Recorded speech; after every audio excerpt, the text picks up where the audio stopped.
wat hier is. Kom ons word stil voor die Here. By U, Here, skuil ek. Laat my tog nooit teleurgestel staan nie. Red my en bevry my, want U is getrou.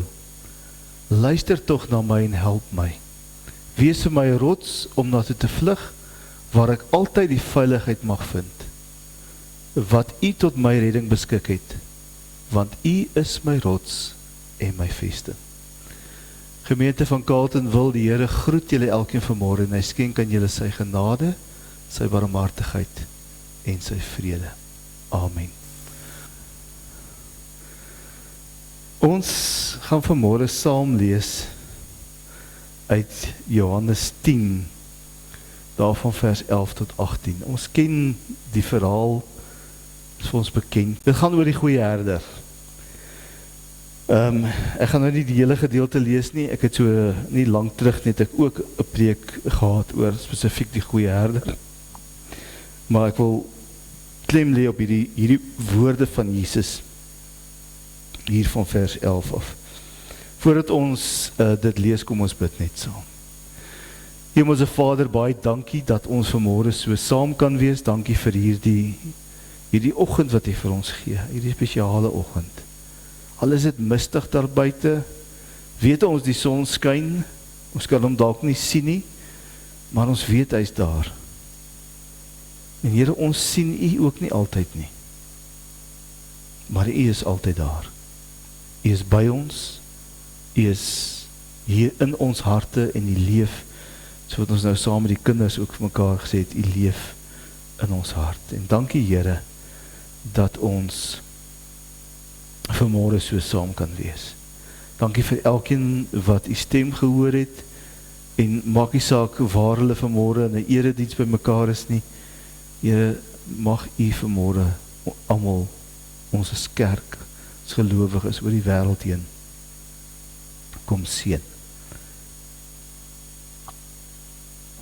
Ons wil ook vra, Here, dat U vir ons vanmôre deur die Gees sal kom ontmoet, Gees van God. Ons weet U is hier. U is in ons teenwoordigheid. Ons bid vanmôre dat U sal kom, dat U Uself sal kom openbaar, bekend sal maak aan ons, ook deur die woord, en dat U ook vir ons sal lei in die prediking daarvan. Ons bring aan U al die lof en die eer. Amen. Johannes 10 van vers 11. Ek is die goeie herder.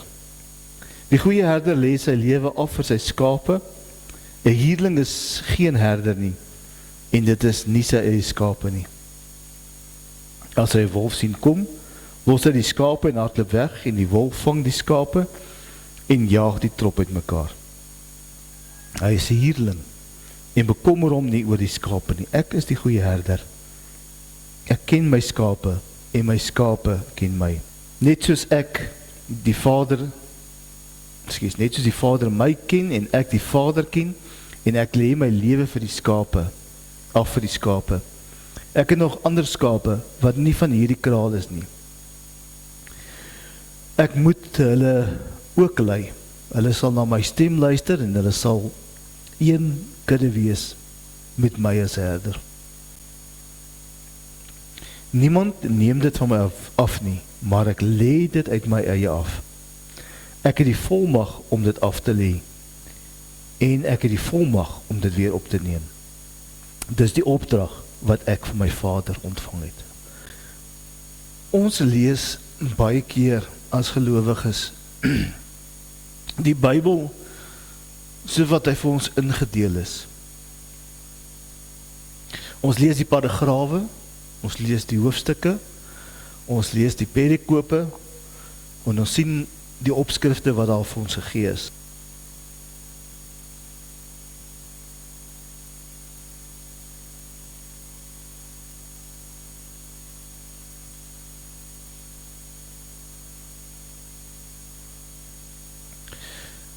Maar toe die Bybel aanvanklik geskryf is, was dit in 'n eenheid geskryf. Daar was nie perikrope, daar was nie hoofstukke nie.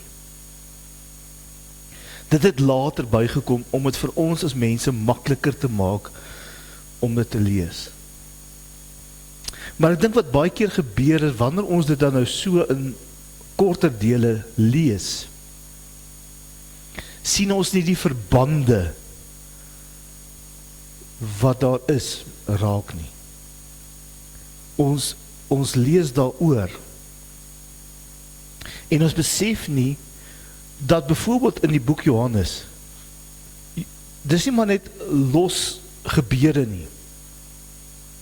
Dis nie maar net 'n los samestelling van gebeurtenisse in Jesus se lewe nie. Johannes het 'n doel, 'n bepaalde doel waarom hy skryf. Hy het kom ons sê, 'n teologie, wat hy vir ons wil laat raak sien as gelowiges. En baie keer lees ons mis, omdat ons in die eerste plek dalk nie die teks in sy konteks lees nie. Duidelik, ek sê altyd vir julle konteks. Die eerste konteks is die paragraaf, die hoofstuk waarin hy staan. Die tweede is die boek waarin hy staan. Die derde is die deel van die Ou of die Nuwe Testament van die Bybel, en dan uiteindelik die Bybel in sy geheel. So waarom praat Johannes met hulle oor die herders? Hoekom praat hy spesifiek hier met hulle, en praat hy oor die herder, en hy sê vir hulle, ek is die goeie herder.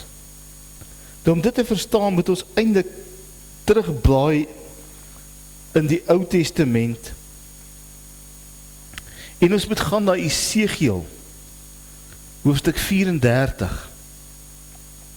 Want in Esegiel 34 praat die profeet met die volk, en dan sê hy vir hulle die volgende: Die woord van die Here het tot my gekom, mens, tree op as profeet teen die wie? Die herders van Israel.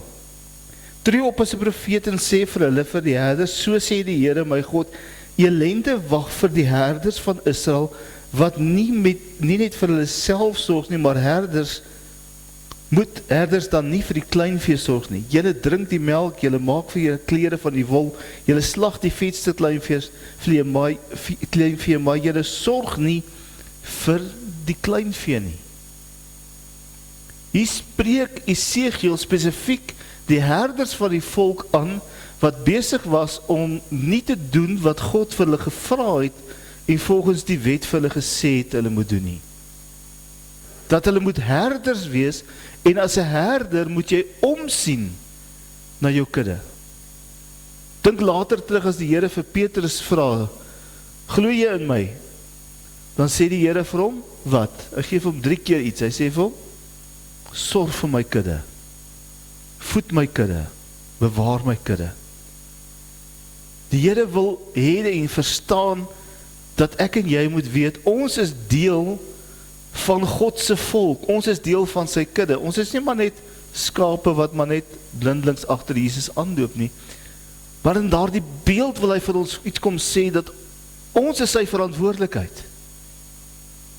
En 'n herder het 'n bepaalde verantwoordelikheid gehad teenoor sy kudde. En die volk van Israel het dit nie gedoen nie. En nou kom praat Jesus hulle aan, en hy kom sê vir hulle weer in hierdie teks, ek is die goeie herder. As jy terugdink na wat Esegiel gesê het in Esegiel 34, ek is nie daai herder nie. Ek het gekom om vir julle te sorg. Ek het vir julle gekom om vir julle om te gee. Ek het gekom om vir julle te voed, te beskerm, te bewaar. Ek het gekom om julle te red. Anders as die herders van Israel, wat vir hulle self gesorg het, vir hulle klere gemaak het van die wol, die vetste lam uitgesoek het om vir hulle daarvan te eet, van die velklere gemaak het. Ek is nie daar om julle te kom uitbuit nie. Ek is ook nie daar om julle te kom oordeel nie. Ek is hier met 'n verlossingsboodskap. Ek is die goeie herder. 'n Goeie herder wat sorg, wat omgee, wat self uit vrywilligheid uit my lewe gaan kom aflê, sodat julle die ewige lewe kan hê. So wanneer Johannes hier besig is om te skryf, wil hy ook dat die volk verstaan, dat hierdie Jesus, hierdie Messias wat voor hulle staan, is die ware Messias. Ek luister in die week na 'n jong Joodse, ortodokse Jood, in 'n gesprek met 'n Christen oor waarom hulle nie glo dat Jesus die Here is nie.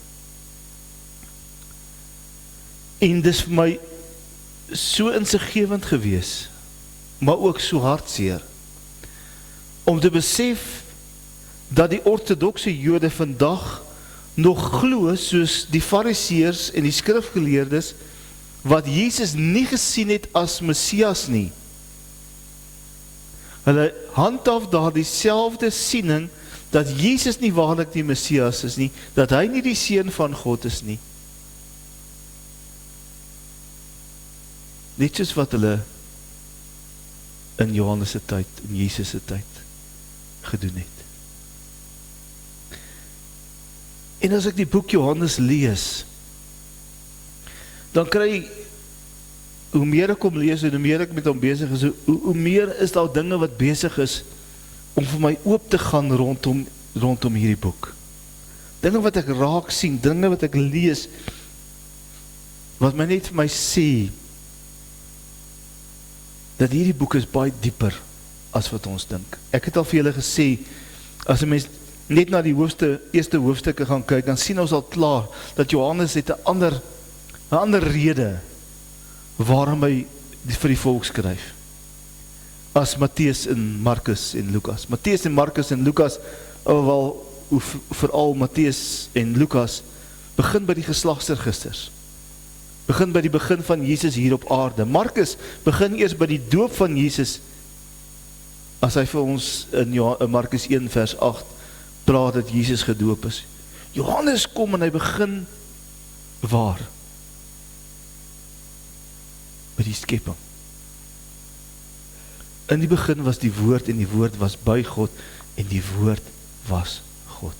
En die woord het vlees geword en onder ons kom woon. Hy vat hom terug na al die pad na die begin toe om vir ons iets te sê, dat Jesus het nie maar net ontstaan, hy het nie maar net tot stand gekom, feitlik 2000 jaar gelede nie, maar hy is eintlik al van ewig af, want hy is waarlik God. En die hele evangelie wat Johannes skryf, kom brei dit vir ons uit. Gaan lees met die res van hoofstuk 1, waar hy praat oor, hy is die lam van God. Hier word hy gesê, dis die lam van God. In Johannes 10 sê hy, maar hy is ook die herder, want hy is beide. Die een maak nie die ander een ongeldig nie. Hy is die lam van God, want hy is die ware, volmaakte, perfekte lam, wat geslag sou word in ons plek. Hy is die herder, want hy is ook ons Here en ons God, wat ons geskep en gemaak het, wat van die begin af sy volk gelei het. In hoofstuk 2 van Johannes, kom staan ons stil by die bruilof by Kanaan. Nou, wat het dit te maak met die feit dat Jesus die herder is? Alles. Wat doen Jesus in Johannes 2? Dis by die bruilof van Kana.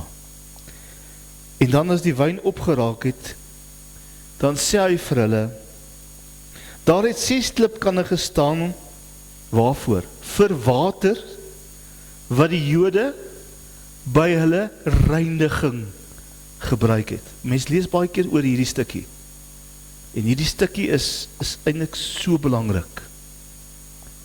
Jesus sê vir hulle, daar staan 6 kanne. En elkeen van hulle het tussen 90 en 100 liter water gehou. Het is groot kanne. Het is amper dalk hierdie groot erdekruike wat hier so staan in die portaal. Die wat altyd daar by welverdiend gestaan het. Groot kanne. Dis groot waterkruike gewees, en daardie kruike was gebruik vir reiniging, want dit was ingeskryf in die wette van die Here, dat sy volk, sy kinders, sy mense, moet rein wees, wanneer hulle aansit by 'n tafel, aansit by 'n fees, wanneer hulle in die tempel kom, moet hulle rein wees. En wat doen die Here met daai reinigingskanne?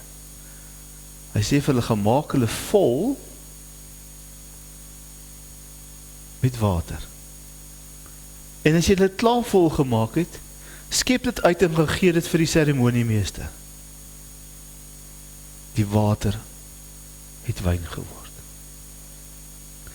Ons moet iets ongeloofliks belangrik hierin raak sien, dat dit nie net hier gaan oor 'n wonder dat Jesus water en wyn gemaak het nie. Want wyn en water het 'n belangrike rol gespeel, ook in die seremonies van volk Israel. Het is interessant dat Jesus sy eerste teken, wonderteken, is die verandering van water in wyn. Wie van julle kan onthou wat was die eerste plaag gewees? Vat julle ver terug na julle skool, sondagskool toe. Wat was die eerste plaag gewees? Water het in bloed verander. Dit was 'n oordeel geword oor die volk Egipte.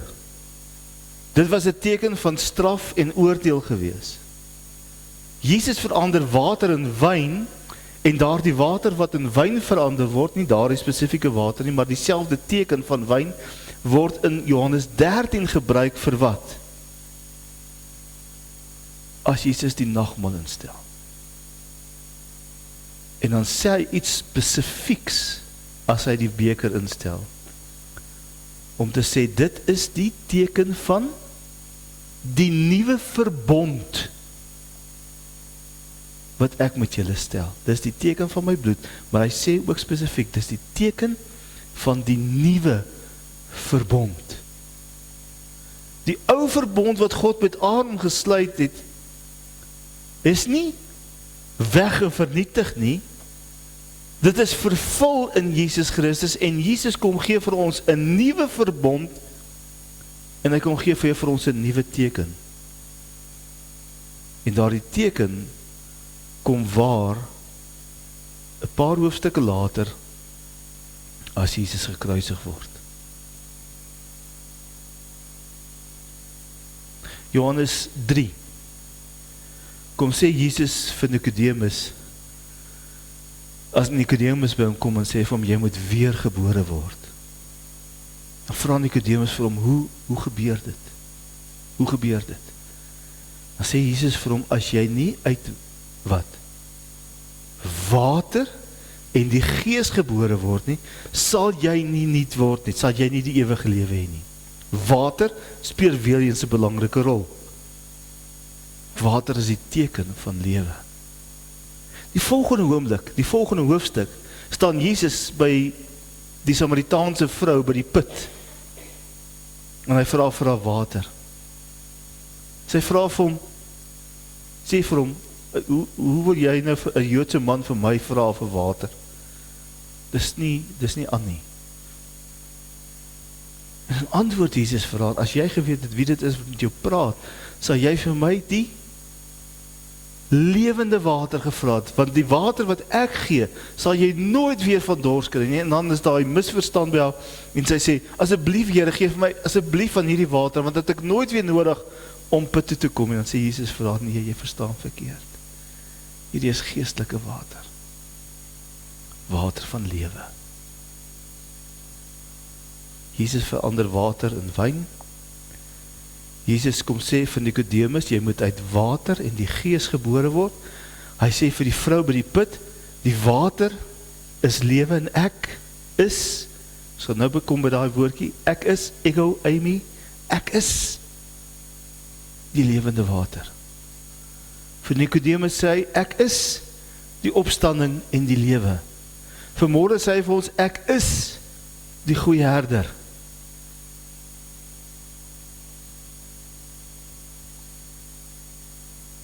En as ons hierdie gedeelte in sy konteks lees in Johannes 10, dan sien ons dat daar het dinge gebeur. Hier in Johannes 10, wat dan nie dadelik vir ons na vore kom nie. En in Johannes 6, kom ons gaan eers nou in Johannes 6 toe. Wat vind plaas by Johannes 6? Die vermeerdering van die brood. Die hele hoofstuk gaan oor brood. Hy begin eers by die wonderteken van die vermeerdering in brood, dan is dit die Jesus loop op die see, en dan sien ons, hy praat in die hoofstuk vers 22 van die brood uit die hemel, en dan sê Jesus vir hulle, ek is die brood van die lewe. Ek is die brood van die lewe. En dan maak hy verwysing terug na die Ou Testament toe, na die uittog toe, dan sê hy, ek is die brood van die lewe. En dan sê die Jode vir hom, ja, ons voorvaders het brood by Moses ontvang, en jy nou groter as Moses, dat jy vir ons ook manna gaan kom gee. En dan sê Jesus vir hulle, dit is nie Moses wat vir julle die manna gegee het nie, dit is God wat vir julle die manna gegee het. Ek is die brood van die lewe. Wie van my eet, sal nooit weer sterf nie. Ek is. En ons lees baie keer hierdie klein woordjies, hierdie 2 woordjies, ek is, 4 lettertjies, ek is, lees ons mis. Want dit sluit aan by die Ou Testament, as God homself kom openbaar aan Moses, dan vra Moses vir hom, wie is dit wat met my praat? En dan sê die Here vir hom, ek is wie ek is. Ek is. En wat Johannes vir die volk wil kom sê, vir elkeen wat na hom luister, om te sê, Jesus is die ek is. Net soos wat God in die Ou Testament homself kom openbaar het as ek is, so kom openbaar God om nou in jou en my lewe om te sê, ek is. Ek is die ewige lewe. Ek is die goeie herder. Ek is die opstanding in die lewe. Ek is die lewende water. Ek is die lig.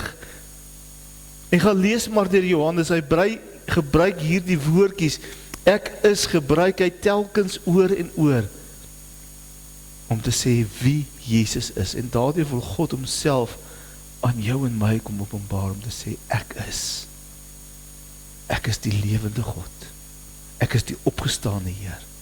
Ek is die perfekte lam, wat gekom het, om in jou plek te sterf, sodat jy die ewige lewe kan hê. Ek is die herder. Die goeie herder. Nie die slegte herder van Jesegiel 34 nie. Ek is die goeie herder wat gekom het, om my lewe vir jou af te lê. Om in jou plek te sterf, sodat jy nie nodig het om te sterf vir jou sonde nie. Ek is. Ek het dit kom doen. Ek word jou Here en jou herder. En as 'n mens so die Bybel begin lees, dan begin jy hierdie lyne net raak sien. Hierdie koneksiepunte raak sien. Om te sien dat die Here wat ek en jy aanbid, is veel meer.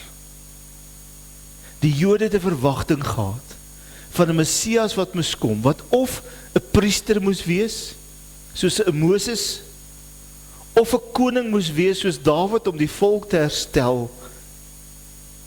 Maar Jesus sê vir hulle, ek voldoen nie aan julle vereistes nie. Ek is die lewende God. Ek is die goeie herder. En ek het gekom nie om koninkryke omver te werp nie. Ek het gekom om 'n koninkryk te bou deur myself te gee as 'n offer in jou plek. Ek het gekom. Ek is die goeie herder. Ek is die ingang na die ewige lewe. En later in Johannes 14 sou Jesus sê, ek is die weg, die waarheid en die lewe. Ek wil vanmôre vir jou kom vra, wie is Jesus vir jou? Wie is Jesus vir jou in jou lewe? Vanmôre kom sê hy vir ons, ek is die goeie herder. Maar dit sluit soveel meer in. Hy is ook die perfekte lam, wat geslag is vir jou en my. En wanneer ons kom aansit by die nagmaalstafel net nou, dan wil die Here vir ons ook sê, ek is die brood van die lewe. Ek is die ware wingerdstok. Ek is die wyn. Ek is vir jou gestort. My liggaam is vir jou gebreek, want ek is die goeie herder. Kom ons bid saam. Hemelse Vader, baie dankie dat U vanmôre vir ons die woord so by mekaar bring.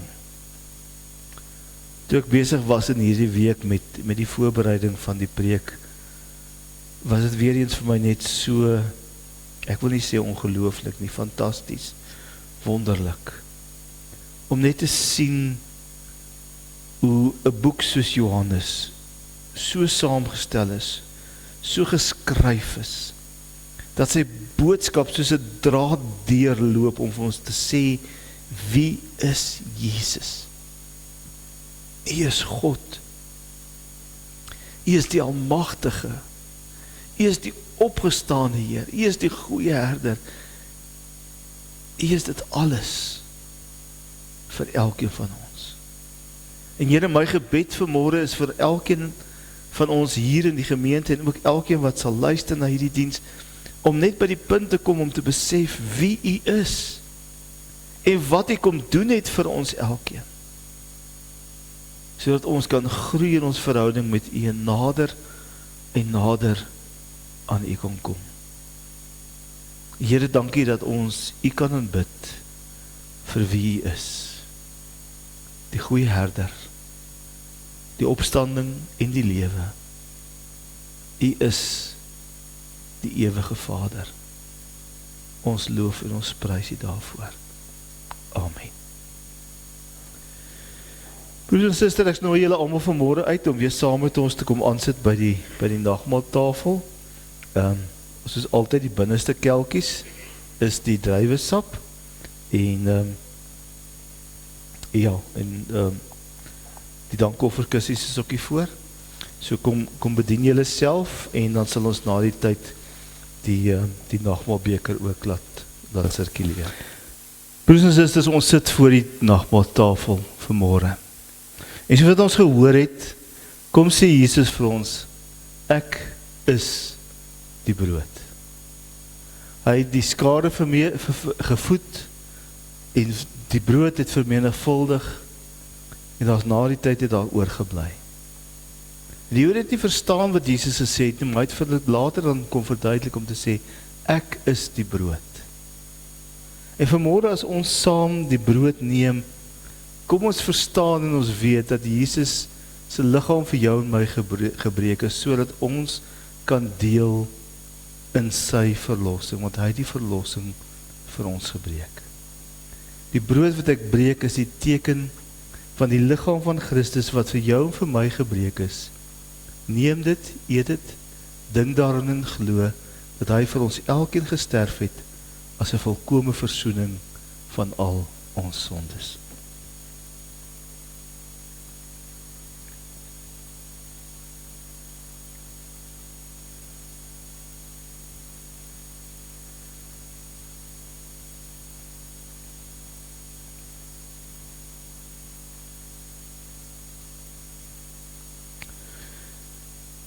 Jesus het 'n beker met wyn vir sy disippels gegee om aan te stuur sodat elkeen daarvan kan drink. Jesus het water in wyn verander.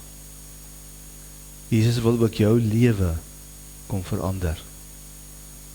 Van net 'n blote bestaan tot die ewige lewe.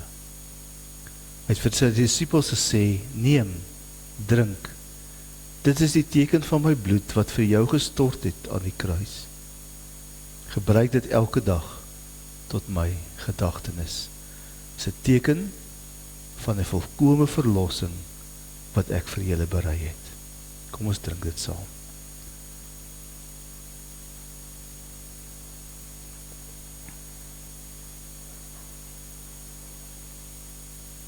Die Here sal julle seën en julle beskerm.